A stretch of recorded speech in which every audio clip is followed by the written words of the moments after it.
আজ আমরা চিকার নাও থাকতে পারি, কিন্তু আপনার এই ভুঁড়ি আঙ্গুলের টিপটা ঠিক রাখতে হবে। কি বলেন হুজুর? এটার বিচার একদিন হবে কি হবে না? পৃথিবীতে আপনি সেই দল করেন, পৃথিবীতে আপনি সেই মত করেন, আপনার আগে জানতে হবে এই দল আর এই মত এই আল্লাহর আসমানের নিচে জমিনের উপরে দিন কায়েমের সাথে সম্পর্ক আছে না নাই? কথা বলে ঠিক না বটে?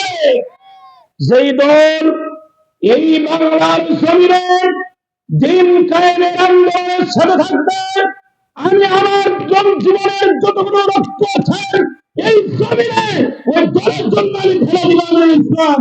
আওয়াজ দিয়ে বলে আপনারা দিবেন কিনা?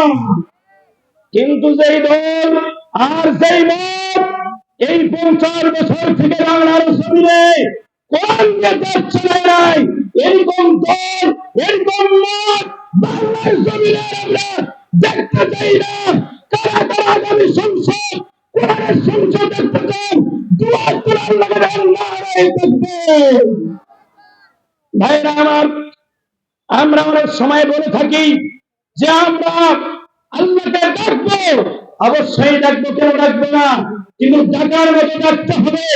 আমরা আজকে ডাকতেছি, মসজিদে যখন নামাজ হয়ে যায় এই মসজিদ গুলোতে ইমাম সাহেবকে সামনে রেখে আমরা কি বলি? আল্লাহু আকবার বলে কি না? কিন্তু ইমাম সাহেবকে সামনে রেখে নারায়ে তাকবীর আল্লাহু আকবার বলে নামাজ শুরু করে দেয়। আর ওখান থেকে নামাজ পড়ার পরে বের হয়ে আসে বামপন্থীর সাথে আমাদের দল। ঠিক না বেশি? আপনার নামাজ ঠিক আছে বলেন? মুরব্বী নামাজ ঠিক আছে? কেমনে নামাজ ঠিক থাকলো? মসজিদে আপনি কোন দলে, বাইরে এসে আপনি কোন দল করতেছেন? আল্লাহ পাক বলেন ওয়া মাকারুল্লাহ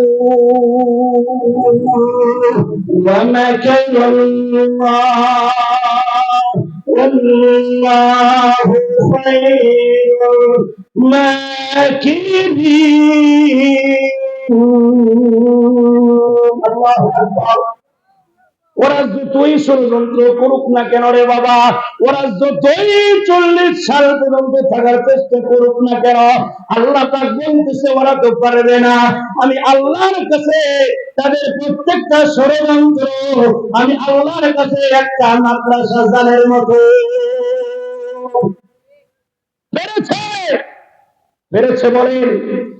কষ্ট লাগে বাংলার জমিনে 95% মুসলমানের দেশে, এই মুসলমানের দেশে আমরা বসবাস করি, অথচ মুসলমানের দেশে আমরা এই কোরআনের কথাগুলো বলতে পারি না। আওয়াজ দিয়ে বলেন ঠিক না?